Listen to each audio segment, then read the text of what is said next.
Dear viewers, সবাইকে BD news জয় TV থেকে স্বাগত। মেট্রো রেলের সময়সূচি: শুক্রবার সরকারি ছুটির দিন, শুক্রবার ছাড়া সপ্তাহে বাকি কয়দিন সকাল 8টা থেকে রাত 10টা পর্যন্ত অবিরতভাবে ঢাকা মেট্রো রেল চলাচল করেন। যে ভিউয়ার্স, আপনাদেরকে বিডি নিউজ জয় টিভি থেকে স্বাগত জানাই আরও একটি নতুন ভিডিওতে। আজকের ভিডিওটি ভেরি ভেরি ইম্পর্ট্যান্ট।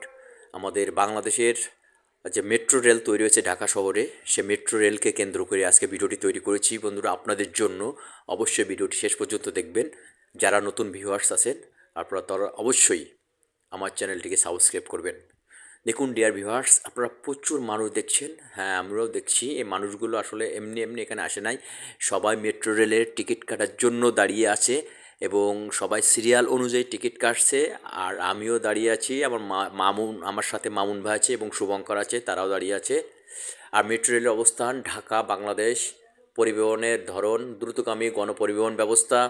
লাইনের চক্র সংখ্যা 1টি সক্রিয়, আর নির্মাণাধীন রয়েছে 2টি, পরিকল্পিত রয়েছে 3টি। লাইন সংখ্যা: এমআরটি লাইন 1 নির্মাণাধীন, এমআরটি লাইন 2 পরিকল্পিত, এমআরটি লাইন 4 বা 4 পরিকল্পিত, এমআরটি লাইন 5 নির্মাণাধীন, এমআরটি লাইন 5 পরিকল্পিত, এমআরটি লাইন 6 সক্রিয়। ডিয়ার ভিউয়ার্স, আমরা সবাই ওয়েট করছি। এই মুহূর্তে একটি ট্রেন আসবে, আমাদের টিকিট কাটা শেষ, আমরা সবাই এখানে দাঁড়িয়ে আছি। আর কিছু তথ্য এখানে আপনাদের জানানো উচিত। এই মুহূর্তে সক্রিয় রেল স্টেশন রয়েছে 16টি, আর টোটাল পরিকল্পিত সহ মোট 104টি, পাতাল রেল 35টি এবং উড়াল রেল 51টি স্টেশন হওয়ার কথা। দৈনিক যাত্রী বহন হয় এই মুহূর্তে 60,000 প্রতি ঘন্টায়। প্রধান কার্যালয়: এই মেট্রো রেলের প্রধান কার্যালয় ঢাকা, বাংলাদেশ। Website www.dmtcl.gov.bd। তো ডিয়ার ভিউয়ার্স, আমাদের বাংলাদেশের সর্বাধুনিক যোগাযোগ ব্যবস্থা এক নতুন মাইল ফলক সৃষ্টি করেছে metro rail, Dhaka metro rail. আমি অবশ্য 2019 সালে প্রথম মেট্রো রেল চড়েছি কলকাতা শহরে। দেখুন, আরও কিছু তথ্য আপনাদের জানাই। সেটা হচ্ছে, এই মেট্রো রেল, ঢাকা যে মেট্রো রেল, এটা চালু হয়েছিল 28 ডিসেম্বর 2022, অর্থাৎ 2022 সালে 28 ডিসেম্বর এটা চালু হয়েছিল। পরিচালক সংস্থা Dhaka mass transit company limited. কারিগরি তথ্য দিয়েছে এই রেলপথের টোটাল দৈর্ঘ্য এই মুহূর্তে 21.26 কিলোমিটার। আর সম্পূর্ণ যখন মেট্রো রেল ব্যবস্থা ঢাকা শহরে সেট আপ হয়ে যাবে, তখন টোটাল এরিয়া থাকবে 128 কিলোমিটার। তো ডিয়ার ভিউয়ার্স, আমরা দেখুন, আমরা অন্যান্য যাত্রীদের মতো মেট্রো রেলে দাঁড়িয়ে আছি। জাইকা ও ডিএমটিসিএল 2030 সাল নাগাদ 128 কিলোমিটার দৈর্ঘ্যের মোট 6টি মেট্রো লাইন নির্মাণের পরিকল্পনা করেছে। এই নেটওয়ার্ক 51টি উড়াল স্টেশন ও 50টি ভূগর্ভস্থ স্টেশন থাকবে। 6টি লাইন মিলিতভাবে দিনে 47 লাখ যাত্রী পরিবহন করতে পারবে। 28 ডিসেম্বর 2022 সালে এমআরটি লাইন 6 এর উত্তরা থেকে আগারগাঁও অংশের কার্যক্রম উদ্বোধন করেন সাবেক প্রধানমন্ত্রী শেখ হাসিনা। উদ্বোধনের মাধ্যমে ঢাকায় মেট্রো রেল আংশিক চালু হয় এবং তিনি মেট্রো রেলের প্রথম আনুষ্ঠানিক যাত্রার অংশ ছিলেন, যা 29 ডিসেম্বর 2022 সাল থেকে জনসাধারণের জন্য এটি খুলে দেওয়া হয়। 5 নভেম্বর 2023 এমআরটি লাইন 6 এর আগারগাঁও থেকে মতিঝিল অংশের কাজ বা যাত্রী চলাচল শুরু হয়।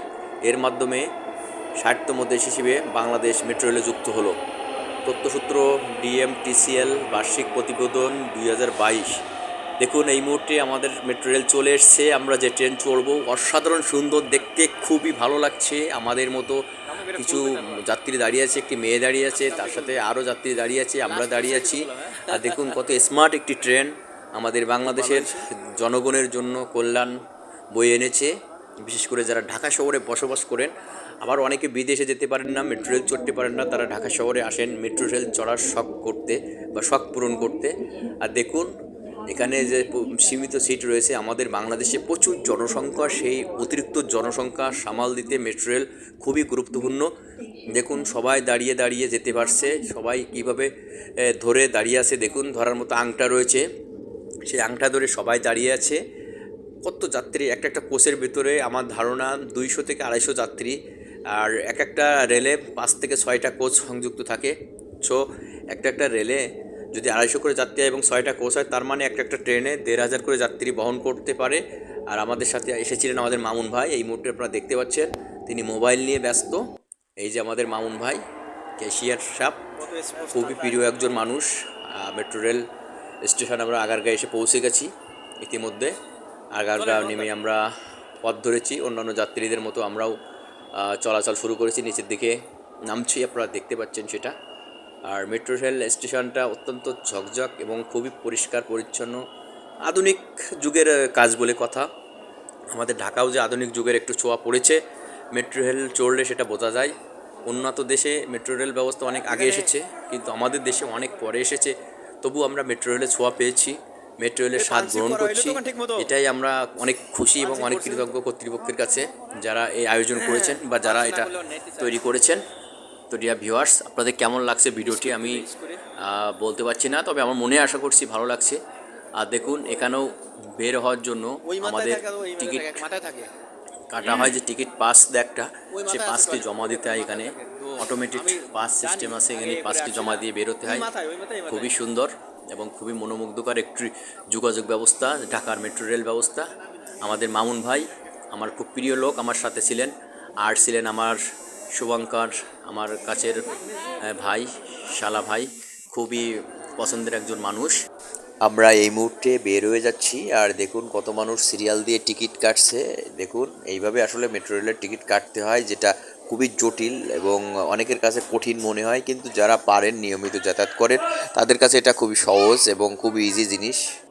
আমাদের মামুন ভাই এগিয়ে চলেছে, আমরা গেটের বাইরের দিকে যাব, আর আমার সাথে শুভঙ্কর রয়েছে। দেখুন, এই মুহূর্তে আমরা সিঁড়ি বইয়ের নিচের দিকে নামছি। এটা হচ্ছে আগারগাঁওয়ের 10 নম্বর, আগারগাঁও না, এটা হচ্ছে মিরপুর 10। মিরপুর 10-এর রাতের দৃশ্য দেখুন। মিরপুর 10 কত সুন্দর একটি এরিয়া। মিরপুর 10 খুবই ভালো একটি জায়গা, সুন্দর জায়গা, ঢাকা শহরের মধ্যে অত্যন্ত ব্যস্ততম একটি জায়গা মিরপুর 10। এখানে সব ধরনের উন্নত যোগাযোগ ব্যবস্থা রয়েছে, মেট্রো রেল রয়েছে, বাসের ব্যবস্থা রয়েছে।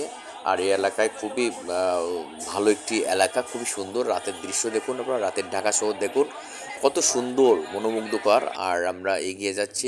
মূলত আমরা একটি ল্যাপটপের দোকানে এসেছি এই শুভঙ্করের জন্য ল্যাপটপ কিনতে। আর সেই ল্যাপটপের দোকানের ভিতরের সৌন্দর্য দেখুন, কিভাবে ল্যাপটপগুলো তাকে তাকে সাজানো রয়েছে। মূলত এগুলো সেকেন্ড হ্যান্ড ল্যাপটপ, খুবই চিপ হিসেবে পাওয়া যায়। সাধারণত বাংলাদেশে এ ধরনের ল্যাপটপ নতুন পাওয়া যায় না, নিউ, বাট নতুন যেহেতু পাওয়া যায় না, সেহেতু সেকেন্ড হ্যান্ড কিনতে হয়। এগুলো মূলত সাধারণত ইউএসএ এবং ইউরোপীয় ইউনিয়নে পাবলিক যারা, জনগণ যারা, তারা ইউজ করেন এবং ইউজ করে এটা দুবাই পাঠান। দুবাই মার্কেট থেকে আমাদের বাংলাদেশ, ভারত, পাকিস্তানের মতো তৃতীয় শ্রেণীর দেশে এই ধরনের ল্যাপটপগুলো পৌঁছায়। আমরা ল্যাপটপ কেনার পরে আমরা আবার মেট্রো রেলে ওয়েট করছি, টিকিট কাটা শেষ, আমাদের রিটার্ন এখন ফেরত আসতে হবে। আমাদের গন্তব্য ঢাকার সচিবালয়। তো সচিবালয় স্টেশনে এখানে আমরা যাব। তো আমরা এই মুহূর্তে মিরপুর 10 স্টেশনে দাঁড়িয়ে আছি আমাদের ট্রেনের জন্য। আর এই সময় দেখবেন আপনারা কত সুন্দর দৃশ্য, রাতের ভিউ, অসাধারণ ভিউ, মনোমুগ্ধকর ভিউ, বলার মতো না। আসলে আপনারা যারা এনজয় করেছেন বা মেট্রো রেল চড়েছেন দিনের বেলায়, তারা একরকম ফিল পান, আবার যারা রাতের বেলায় চড়েন তারা অন্যরকম ফিল পান। আর যারা মোটেই মেট্রো রেল চড়তে পারেননি বা মেট্রো রেল চড়ার মতো সৌভাগ্য হয়নি, তারা অবশ্যই আসুন, এসে ঢাকা শহরে মেট্রো রেল ঘুরে যান, খুবই ভালো লাগবে। বৈদ্যুতিক রেলের প্রথম সংযোজন আমাদের বাংলাদেশে মেট্রো রেল। যদিও পার্শ্ববর্তী দেশ ভারতের অধিকাংশ রেল বৈদ্যুতিক সংযোগ রয়েছে, কিন্তু আমাদের দেশে বৈদ্যুতিক সংযোগ নাই। এই প্রথম আমাদের মেট্রো রেলের মাধ্যমে আমাদের বৈদ্যুতিক সংযোগ শুরু হয়েছে। আর দেখুন, এখানে সেলফি তুলছে এক যুগল এবং এপাশে আমাদের শুভঙ্কর ব্যাগ নিয়ে দাঁড়িয়ে আছে। ওই ব্যাগটার ভিতরে ল্যাপটপ রয়েছে। আমরা এইচপি i7 কোর i7 এবং 8 জেনারেশন একটি সেকেন্ড হ্যান্ড ল্যাপটপ কিনেছি। আমাদের ল্যাপটপটি প্রাইস পড়েছে 36,500। দেখুন, এই যে আমাদের মামুন ভাই এবং শুভঙ্কর, পাশাপাশি আরও অনেক যাত্রী দাঁড়িয়ে আছে। আমরা যেমন দাঁড়িয়ে আছে, ঠিক তেমন অন্যান্য যাত্রীরা দাঁড়িয়ে আছে। আমরা একটি মেয়েকে দেখতে পাচ্ছি, খুব স্মার্ট ভাব নিয়ে দাঁড়িয়ে আছে। মেয়েটি দেখুন কত স্মার্ট দেখাচ্ছে। আসলে এই ধরনের স্মার্ট মেয়ে বাংলাদেশের মতো দেশে চলে না। এই ধরনের মেয়ে আসলে রেপের শিকার হয় বা অনৈতিক কর্মকাণ্ডের সমস্যা তৈরি করে সমাজে। এই ধরনের মেয়েগুলো আসলে আমাদের বাংলাদেশ থেকে বের করে দেওয়া উচিত আমি মনে করি। যেহেতু আমাদের দেশের কালচার এটা নয়, সেহেতু এই ধরনের ড্রেস আপ আসলে আমি সাপোর্ট করি না। তো ডিয়ার ভিউয়ার্স, সবাই ভালো থাকুন এবং সুস্থ থাকুন। সবাইকে ধন্যবাদ, থ্যাংক ইউ।